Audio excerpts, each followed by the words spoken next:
kosong, makanya ngobrol dengan teman-teman Katimja.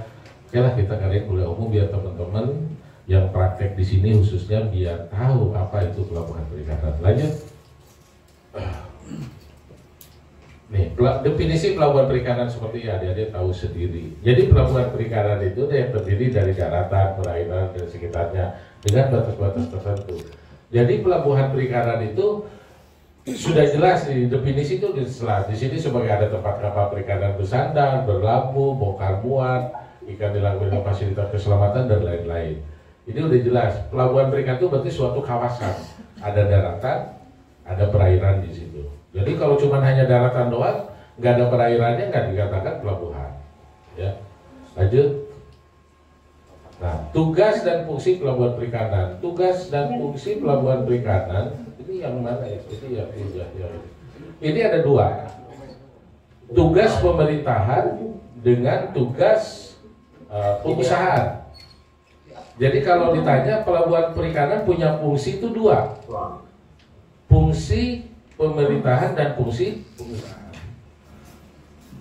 Kalau fungsi pengusahaan ini boleh dipindah tangankan dari pemerintah ke pihak ketiga. Contoh kayak di Nijam Jama di dalam pelabuhan ada PT Perindo. PT Perindo boleh melaksanakan fungsi pengusahaan. Kalau fungsi pemerintahan, next.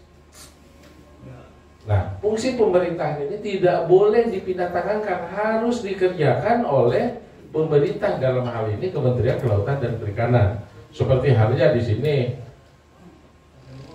tempat pelaksanaan pengawasan dan pengendalian sumber daya ikan, pelayanan pembinaan dan pengendalian mutu ini nggak boleh oleh swasta.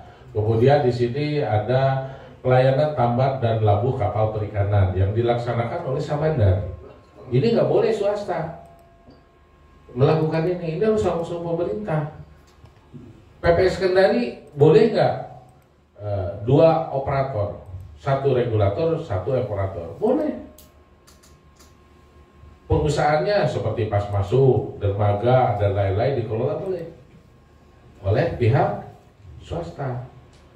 Tapi yang fungsi pemerintahan itu tidak boleh seperti ini dipindah tangan. Mana sebelumnya yang pengusaha. Nah, seperti pelayanan pengolahan hasil perikanan, bikin industri perikanan di kawasan itu boleh. Pemasaran dan distribusikan, ya. Ini fungsi pengusahaan yang boleh dialihkan di luar pemerintah. Pelayanan docking dan galangan, seperti di sini kan ada docking nih di PPS Kendari. Itu bukan punya kita, bukan punya PPS Kendari, tapi kita menyiapkan lahan. Ada perusahaan yang berminat untuk menyewa lahan kita, kemudian dia membangun perusahaan docking di sini. Jadi boleh oleh swasta. Ya, ini salah satu fungsi pelabuhan perikanan. Jadi adik-adik, fungsi pelabuhan perikanan itu ada dua, fungsi pemerintahan sama fungsi pengusahaan. Fungsi pemerintahan tidak boleh dipindah tangankan, fungsi pengusahaan itu boleh. Ini fungsi pengusahaan. Nanti untuk materi kita share. Nggak usah ditulis, ya, konsentrasi biar tahu. Kalau ditanya pelabuhan perikanan itu nggak gelap-gelap banget gitu, jangan sampai nggak tahu gitu. Next, terus klasifikasi pelabuhan perikanan di Indonesia ini ada berapa macam, ada berapa kelas pelabuhan? Ini ada 4. Yang paling terbesar adalah pelabuhan perikanan samudera. Apa sih Pak pembedanya antara pelabuhan perikanan samudera, pelabuhan perikanan nusantara, pelabuhan perikanan pantai, dan pangkal perdagangan ikan? Di sini ada. Nanti spesifikasi teknisnya juga ada, ya. Adik-adik misalkan di sini langsung melakukan ekspor, luas lahan juga lebih besar, kapal-kapal JT-nya lebih besar, kemudian jumlah kapalnya pun akan lebih besar. Ini pelabuhan perikanan samudera. Di Indonesia yang di bawah Kementerian Kelautan dan Perikanan ini ada 6. PPS Belawan, PPS Bungus, PPS Muara Baru, PPS Cilacap, PPS Kendari, sama PPS Bitung. Ya, itu PPS. Ada lagi pelabuhan perikanan Nusantara, memiliki kapasitas yang cukup untuk pelayanan. Nanti ada nih secara detailnya, secara teknisnya nih ada pembeda antara pelabuhan perikanan samudra, pelabuhan perikanan pantai, pelabuhan perikanan Nusantara dan PPI. Ya. Nah kalau seperti Nusantara di mana sih Pak? Contohnya Cirebon, Kejawanan, Pekalongan, Pelabuhan Ratu. Kalau di Sulawesi sini nggak ada ya? Nusantara nggak ada ya di Sulawesi ya? Ada Kuandang. Oh Kuandang, ya Kuandang, Gorontalo. Itu PPN, kelas PPN ya. Kemudian ada pelabuhan perikanan pantai. Biasanya pelabuhan perikanan pantai ini dikelola oleh pemerintah daerah. Di Kementerian Kelautan cuma hanya satu yang dikelola oleh Kementerian Kelautan, yaitu pelabuhan perikanan pantai Teluk Batang di Kalimantan Barat. Itu masih dikelola oleh Kementerian Kelautan dan Perikanan. Sisanya itu dikelola oleh pemerintah daerah, dalam hal ini adalah provinsi. Sekarang pengelolaan pelabuhan perikanan tidak boleh lagi dilakukan oleh pemerintah kabupaten kota, tapi harus dilakukan oleh pemerintahan provinsi, dalam hal ini Dinas Kelautan dan Perikanan sesuai dengan Undang-Undang 23 ya, tentang otonomi daerah. Kemudian pangkalan pendaratan ikan. Nah ini rata-rata seluruh Indonesia pangkalan pendaratan ini dikelola oleh pemerintah daerah, dalam hal ini adalah Dinas Perikanan. Kecuali TPI. Ada tuh yang namanya TPI berdiri sendiri, tempat pelelangan ikan. Mungkin siapa ada yang pernah lihat ya? Pernah menemukan, Pak cuma TPI aja, sandar perahu kecil-kecil gitu. Nah, kalau itu boleh dikelola. Kalau cuma TPI sesuai dengan Undang-Undang 23 itu dikelola oleh pemerintah kabupaten dan kota. Walaupun di pelabuhan perikanan samudra kemudian ada TPI, ada penyelenggaraan lelang di situ pada saat PP 11 tahun 2023 terkait dengan penangkapan ikan terukur, itu masih boleh dikelola oleh pemerintah daerah, dalam hal ini kabupaten kota. Tapi semenjak PP 11 tahun 2023 berlaku, pengelolaan pemungutan PNBP, kapal-kapal yang di atas 30 GT atau kapal-kapal yang menangkap ikan di atas 12 mil itu wajib dipungut PNBP-nya oleh negara, dalam hal ini melalui Kementerian Kelautan dan Perikanan, disetor ke Kementerian Keuangan. Kemudian di situ ada bagi hasil. Kementerian Kelautan dan Perikanan cuma hanya mengambil 20% dari PNBP hasil pemungutan BP. 80% dikembalikan ke kabupaten kota untuk pemberdayaan nelayan yang ada di daerah. Nah, kadang-kadang kan ini yang salah persepsi. Selama ini PNBP duitnya kemana? PNBP itu masuknya ke Kementerian Keuangan. 20% oleh Kementerian Kelautan dan Perikanan, 80% dikembalikan ke pemerintah daerah, dalam hal ini kabupaten kota, masuk melalui Bapeda. Cuman kadang udah masuk Bapeda, duit dari perikanan ini tidak dikhususkan lagi untuk perikanan, dikembalikannya lagi untuk bangun jalan, untuk yang lain-lain. Nah itulah, itu urusannya internalnya pemerintah daerah ya. Lanjut. Nah ini terkait dengan fasilitas pelabuhan perikanan. Fasilitas pelabuhan itu ada 3 jenis, yaitu fasilitas pokok, fasilitas fungsional, fasilitas penunjang. Inilah yang dikatakan pelabuhan perikanan. Fasilitas pokok itu apa? Yang wajib ada di pelabuhan perikanan ini fasilitas pokok. Pertama harus ada lahan. Kayak ini yang 42 itu ini luas PPS Kendari. Di Nijam-Jaman 110 hektar ininya. Ini sebagai contoh aja yang 42 ini. Jadi fasilitas pokok itu kita harus memiliki lahan. Yang kedua kita harus memiliki kolam pelabuhan. Yang ketiga harus memiliki dermaga. Yang keempat jalan komplek, drainase dan talut. Ini adalah fasilitas pokok dari pelabuhan perikanan. Boleh nggak pelabuhan perikanan bikin dari swasta? Boleh. Kalau di situ tidak ada pelabuhan perikanan yang dikelola oleh pemerintah. Jadi adik-adik ini yang kuliah nih, saya cita-cita jangan hanya cuma jadi kepala pelabuhan. Cita-citanya itu saya jadi owner pelabuhan perikanan. Seperti di mana? Di Batam. Batam ada pelabuhan swasta. Di Jawa Timur, Masami, swasta. Boleh. Jadi pengusaha lulusan dari Unhalu, lulusan dari Unas, dari Poltek KUP. Kalau bisa jangan hanya CPNS, P3K, ASN, enumerator, observer, jangan. Saya harus jadi owner pelabuhan perikanan. Karena boleh. Syaratnya cuma ini. Beli lahan, bikin kolam pelabuhan, bikin dermaga, jalan kompleks, drainase, kapalnya ada.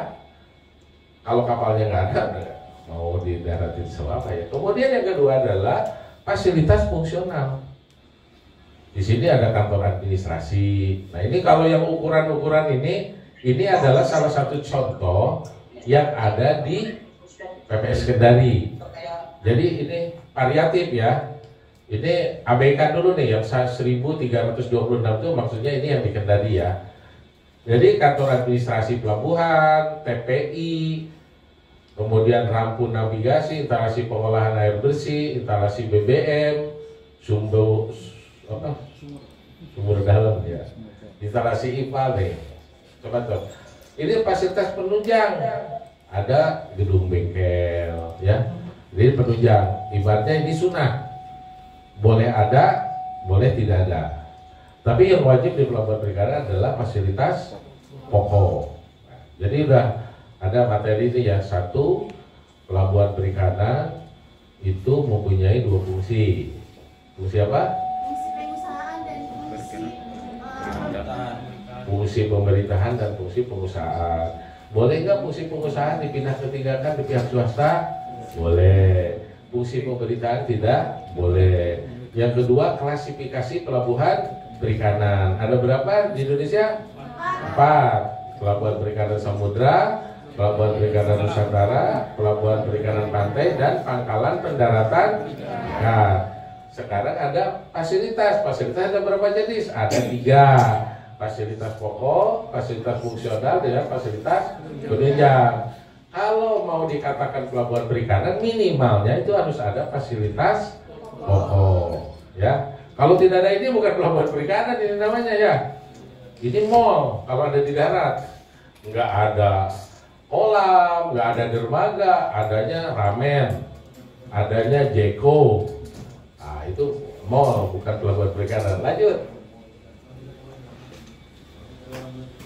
Di wilayah kerja pengoperasional. Nah di sini wilayah kerja pelabuhan perikanan ini masih ngambil contohnya PPS Kendari. Nanti akan dijelaskan sama Pak Muhtar. Jadi kita ini sekarang ada program prioritas dari KKP itu penangkapan di kantor ukur.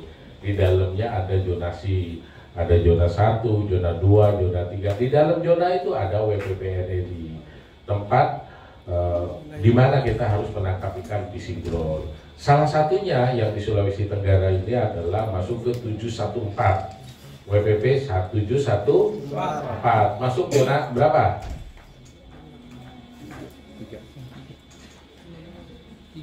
Nanti ada kan di sini pertanyaan, ada nggak pertanyaan? Boleh. Coba tampilkan dulu, biar tahu teman-teman. Ada daerah penangkapan itu ternyata ada gitu. Jadi kapal itu punya trayek. Kapal perikanan itu punya trayek, tidak sembarangan. Nanti izinnya di 572, 573 untuk laut Hindia, nangkapnya di Banda, nggak boleh. Ya, ada kita punya trayeknya. Nah, coba dibesarkan.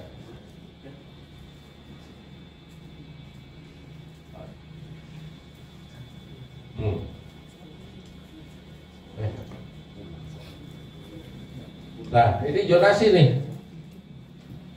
Ya. Ini yang biru ya, dilihat yang biru. Yang biru 572, 573 di Laut Hindia. Kemudian Kemudian ini adalah laut lepas. Ya.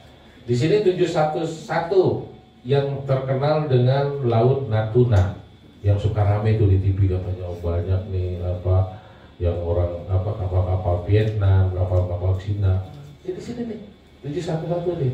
Ini Sumatera, ini Kalimantan, ini Jawa. Kalau Laut Jawa Ini 712. Ini zonanya udah merah ini. Sama 713. Kita di Kendari ini 714. Ini diuntungkannya 714 ini spawning ground. Adalah tempat berkembang biaknya ikan. Di sini nih, di sini. 714. Makanya di sini terbatas izinnya yang diberikan oleh pemerintah kepada kapal. Ini izin pusat yang baru di 714 nggak boleh. Ini yang boleh izin daerah yang bermigrasi ke izin pusat. Betul Pak Mutar? Nggak ada kan izin baru di 714 untuk izin pusat? Nggak ada, Pak. Dan itu tidak akan pernah dikeluarkan. Jadi ini penangkapannya terbatas. Yang paling menarik biasanya banyak di 718 di Arafuru. Siapa yang tahu di sini banyak potensi ngacu. Kenapa yang pendataan? Coba udah baca-baca dulu. Yang semester ini semester berapa deh kamu? Semester 6, Pak. 6. Sebetulnya udah kelas atas semua, harusnya udah tahu lah. Oh ini di 718 apa? Di 573, 572 nih Laut Hindia. Apa komoditi atau spesies yang paling dominan di situ? Kalau yang bisa jawab saya kasih duit 100.000. Jawab aja. Ayo siap. Ayo. Ayo, Di 718 apa? Di 572 sama 573 apa? Yang paling dominan hasil tangkapan yang kapal berizin di sini. 718, 573, 572. Belum tahu, lalu di sini tongkol, cakalang, tuna, bahkan ke laut bebas nih. Kalau yang di sini laut bebas nih sampai naik ke atas, sampai ke laut India. Makanya yang ditangkap di sini, yang dapat dari Aceh, ikan tongkol sama cakalangnya pinter joget. Karena lautnya dari India dapatnya dia. Begitu ditanya, ditangkap dari mana kamu, dari India gitu. Sampai joget-joget. Kalau ketemu di Lampulo, waktu bapak ke Lampulo sana, waktu jadi kepulauan Belawan, ini Belawan di sini. Ini Belawan. Ini 571 Selat Malaka. Ini yang paling berpotensi di sini. Di sini 718, 716, 715, 711. Di sini itu banyak cumi dan udang. Makanya di sini banyak beroperasi adalah bokai ami, kapal-kapal penangkap cumi. Tahu nggak apa sih kelihatannya kapal-kapal penangkap cumi itu ciri-cirinya seperti apa? Banyak tiang bendera, terus lampunya banyak nggak? Berapa watt? 1000. Gede. Sekarang sebelum setelah ini kan tahu ya teman-teman, ada WPND 71 Praisa Kalibata, ini tahu, nanti saya kasih ya. Ini daerah-daerah tempat penangkapan. Ini yang sengaja yang coklat ini 714, kenapa dibedakan warnanya? Karena di sini adalah spawning ground, tempat berkembang biaknya ikan di bulan-bulan tertentu. Jadi nggak boleh di sini biar berkembang biak dulu. Setelah berkembang biak, mereka akan lari ke sini. Tuna dan lain-lain ya. Makanya di sini kadang coba lihat adik-adik, masih dapat ikan-ikannya itu, ikan tunanya pasti kecil kan di sini. Iya. Ikan cakalanya kecil kan, masih baby. Karena tempat itu, makanya alat tangkapnya pun dibatasi. Kalau untuk di atas 12 mil, dia harus PSPB. Pelagis besar, incinya 2 ke atas ya. Karena apa? Supaya jangan baby ini kata gede dulu baru ditangkap nanti di sini. Nah, di sini nanti setelah baby di sini dia lari masuk ke sini. Ya. Untuk ini mungkin teman-teman nanti di sini di Indonesia ini ada zona 1, zona 2, zona 3, zona 4, zona 5, zona 6. Zona 1 terdiri dari 711. Ini disebut zona 1. WPP NRI-nya adalah 711. Zona 2 716 sama 717. 716 sama 17. Ini disebutnya zona 2. Ini harus dihafal ya. Zona 3 715 dengan 718. 715 sama 718 arah guru. Zona 4 572 573. Ini identik dengan Laut Hindia.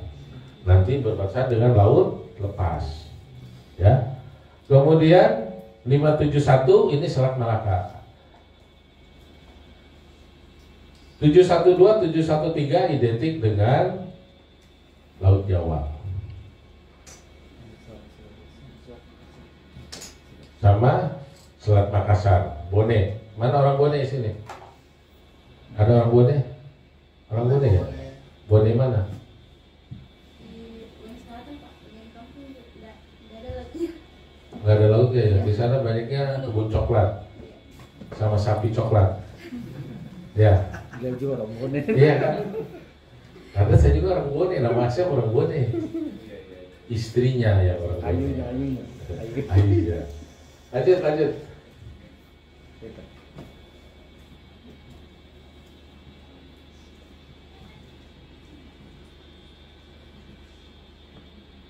Nah ini tadi udah wilayah kerja dan pengoperasional.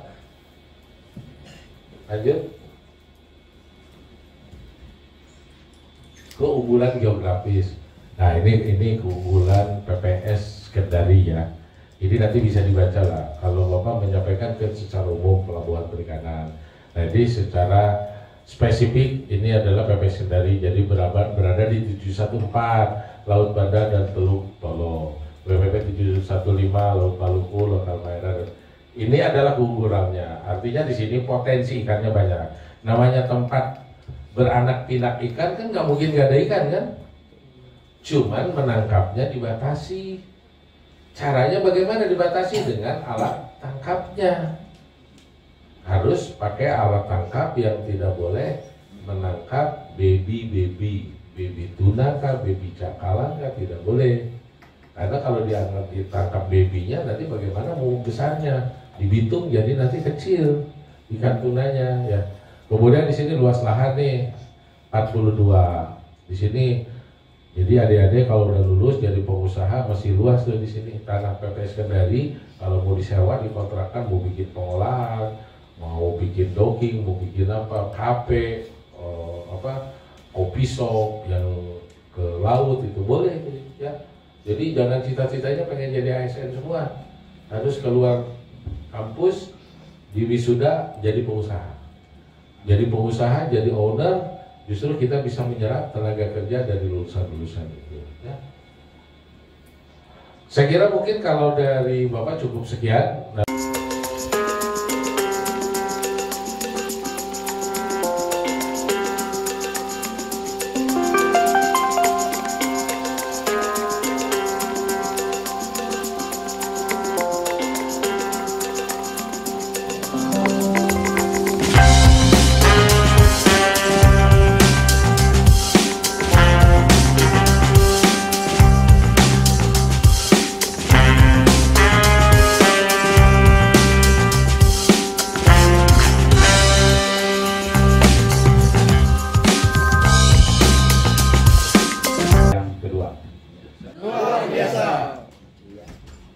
Terima kasih ya. Kita lanjut saja materi ini. Ini kaitan dengan kalian nanti kalau mau mau praktek akhir, kemudian penelitian, disinilah pasti akan meminta data kaitan dengan produksi perikanan. Kemarin saya dari PB minta juga yang S2 minta juga kita kasih. Pokoknya kita siap untuk membantu kalian. Ya. Oke lanjut. Ya. Operasional pelabuhan. Ya. Ini ke Itu yang bisa.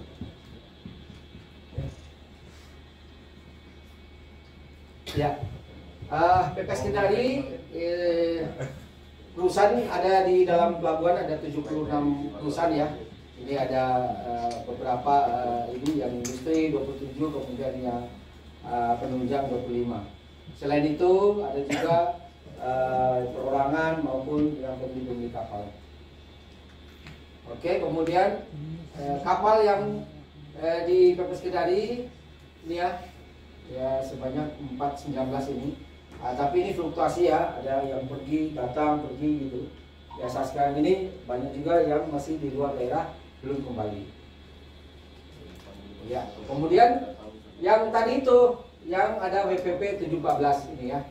Ya, kenapa di sini dikatakan hanya ukuran 30 cm. Jadi memang tempat pembenihan, tempat bertelur, berkembang biak di sini. Ya, banyak penelitian-penelitian adik-adik mahasiswa UNAS dari IPB yang berkaitan dengan ikan, cakalang, tongkol, ya, tuna ya. Lanjut, nah, ini produksi kita, kegiatan operasional kita ada pendaratan ikan, tapi memang untuk pendaratan ikan ini dari tahun ke tahun memang menurun ini ya, ya, tapi ini menurun. Ya. Kenapa menurun? Itulah jadi salah satu judul kalian nanti di tesis, di skripsi ya bisa menjadi kenapa menurun? Ya, ada apa? Gitu. Ya, jadi situ bisa kalian kembangkan. Ya. Kami siap untuk membantu itu. Kami siap untuk menjadi pembimbing lapangan. Bisa Bapak, pembimbing lapangan. Ketika kalian membuat skripsi, tesis, kami siap untuk membantu. Ya. Ya. Pokoknya jangan takut, hubungi saya akan kasih datanya. Kemudian selain itu ada setiap pelabuhan pasti ada kunjungan kapal tadi nih ya. Ini kunjungan kapal. Jadi dari tahun ke tahun kita menurun ini. Kenapa? Itu juga bisa jadi. Kemudian tentunya kalau kapal berarti tentunya pasti ada S itu gunanya apa nih? S itu gunanya apa? Perbekal kapal, kalau kapal. Terus untuk apa? Untuk perawatan ikan. Ya. Ini saya punya baju apa CPIB apa di CPIB? Yang baik ya. Jadi S itu juga salah satu bahan untuk mengawetkan supaya tetap segar. Ya. Kemudian air bersih. Ya. Kemudian BBM pasti ya. Kemudian tenaga kerja yang kita serap di sini. Kemudian PNBP. PNBP ini non SDA ini ya. Oke, kita lanjut. Ya. Ikan-ikan yang didaratkan di Pepes Kendari dominannya ada layang, cakalang, tongkol, manidihan, dan ikan lain. Jadi ada 4 yang dominan. Ya. Yang kalian yang sudah menjadi pendata ada? Yang pernah menjadi pendata di bawah? Angkat tangan. Ya. Sudah ya? Baru berapa orang nih? Yang UHO? Ya, kemarin teman-teman UHO jangan ke bawah katanya saya lihat. Ya. Ya. Jadi harus mengetahui jenis ikan karena di situ ada pendataan ikan. Ya. Ada pendataan ikan. Jangan sampai orang tiba ikan nggak tahu nama ikan, nggak tahu gitu. Jadi harus tahu. Jadi bisa jadi 3-4 spesies ikan ini bisa jadi bahan kalian untuk itu tadi. Lanjut. Kemudian ikan-ikan yang didaratkan di Pepes Kendari kemana saja? Ya. Jadi ada lokalan, kemudian dalam negeri, kemudian di luar negeri. Ya. Ini ada petanya nanti. Ya. Memang saat sekarang ini yang khusus untuk di Amerika memang ada lagi ini karena tarif. Ya. Kemarin saya tanya teman-teman dari Best Seafood memang agak kurang ini produksinya karena harga di Amerikanya tetap, tapi harga pemainnya lokalnya harus lebih rendah lagi. Jadi ada beberapa tempat yang dari distribusi ya dari Kendari ini ke mana saja, termasuk ke Jayapura ini kita kirim ke sana, ke Sulawesi Selatan, Maluku, juga ke Sulawesi Utara, kemudian Bali, Surabaya, Jakarta. Ya. Oke, kita lanjut. Kemudian tadi kaitan dengan produksi kita, pendaratan ikan kita, yang di PPS Kendari. Kemudian untuk menghadapi penangkapan ikan terukur, apa yang harus dilakukan PPS Kendari sehingga kebijakan itu bisa dilaksanakan. Ini kita punya inovasi yang tempat lain mungkin belum ada, tapi di sini sudah ada. Ya. Pertama, control room. Ya, control room. Jadi di PPS Kendari sudah ada control room. Ya. 2-3 tahun yang lalu sudah kita bangun control room dan menjadi contoh tempat-tempat yang lain. Ya. Nah, di control room ini bisa mengetahui ya adanya di pas masuk sana. Kemudian di dermaga bongkar, dermaga perbekalan, aktivitas pengepakan, pemantauan PNBP di control room ini. Ya. Jadi di PPS Kendari, kawasan PPS Kendari bisa dimonitor. Mobil yang masuknya sudah ketahuan, bayar langsung termonitor di data kami, Pak. Jadi Bapak tadi masuk, bayar, nah, langsung terdata, Pak. Setiap hari ini, misalnya Bapak bayar tadi kalau mobil 6.000, bayar langsung terdata. Kemudian selain itu di control room ini kapal-kapal yang mau masuk dari laut bisa ketahuan juga. Jadi dari jauh sudah ketahuan. Oh, ini kapal mau masuk. Sudah ketahuan. Jadi sudah ketahuan dari. Kemudian kegiatan dalam kawasan bisa ketahuan juga. Jadi 24 jam kita monitor. Lanjut. Kemudian kita mempunyai tadi yang saya bilang bahwa kapal-kapal yang jauh dari sana, selain VMS ya, yang jauh sebelum masuk, ini titik-titiknya kita udah ketahuan ini beroperasi nih, dengan ada alatnya ini, spot flash nih, ya ada alat yang kita pasang di kapal-kapal, tapi ini masih terbatas, Pak, terbatas. Jadi ini bisa ketahuan kapal-kapal ini tanda-tanda bahwa yang pasang. Tinggal klik itu langsung muncul nama kapal sama spesifikasi kapalnya. Ya, atau klik ini di kontrol room kita langsung ketahuan. Oke, ini juga, Pak. Jadi kapal-kapal yang beroperasi bisa ketahuan kita, Pak. Jadi dengan alat tadi. Nah, ini dia. Jadi trackingnya ketahuan juga. Jadi dari mana dia? Nah, ini menjadi misalnya adik-adik mahasiswa yang mau penelitian satu kapal ini, di mana saja dia bisa kita. Di mana saja dia menangkap, apakah melanggar jalur atau tidak. Jadi nanti ketahuan. Nanti kita siap membantu begitu. Ya, siap membantu. Ya. Ya. Itu karena kami salah satu fungsinya seperti itu. Ya, siap menerima. Tapi disiplin. Ingat ya, disiplin. Ya. Apalagi saya kalau dosen pembimbing lapangan saya harus absensi pagi, absensi sore di blok saya. Kenapa? Nanti bukan saat sekarang kalian menikmatinya. Nanti kalau kalian mau bekerja, karena saya disiplin juga. Begitu sebenarnya. Bukan saat sekarang. Kalian menikmatinya bukan saat sekarang, nanti. Karena kebiasaan disiplin ya nanti pas bekerja atau nanti kalian mau melamar atau apa gitu disiplin.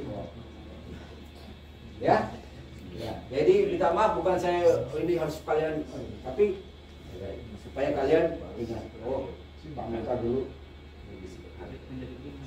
Ya. Jadi kita lanjut. Ya, kemudian ini pas masuknya sudah otomatis. Jadi kami pun harus pakai kartu. Nggak ada yang bebas. Ya. Tapi ada tertentu bisa kami sebelah karena lagi kredit masuk pagi-pagi itu biasanya. Jadi pas masuk sudah otomatis. Jadi yang ada berlangganan langsung bisa buka. Yang tidak ya seperti itu. Kemudian ya ini di pemantauan kita di sana PNBP, Pak. Yang tadi Bapak masuk sudah masuk di sini. Ada tambah lampu masuk di sini. Yang bayar langsung tertera. Jadi setiap hari bisa langsung berapa PNBP yang kita dapat setiap hari. Jadi kalau hitung lagi motor hitung lagi bisa salah gitu. Ini langsung secara otomatis bisa tercatat Ya. Oke, terima kasih nih. Ya, ya demikian yang bisa saya sampaikan. Kita buka sesi tanya jawab untuk berkaitan dengan data ya tadi ya. Data, kami siap membuka data untuk kalian-kalian yang melakukan penelitian di sini, baik itu yang S1 maupun S2, bahkan S3 juga kami siap untuk membantu dalam ini. Tapi kami juga membantu dalam hal dalam hal penulisannya nanti. Ya, seperti itu. Dengan Pak Asep kami siap dalam itu. Demikian, wassalamualaikum warahmatullahi wabarakatuh. Waalaikumsalam. PPS Kendari. Sosoito. PPS Kendari luar biasa. Ulang. PPS Kendari Luar biasa Sosoito.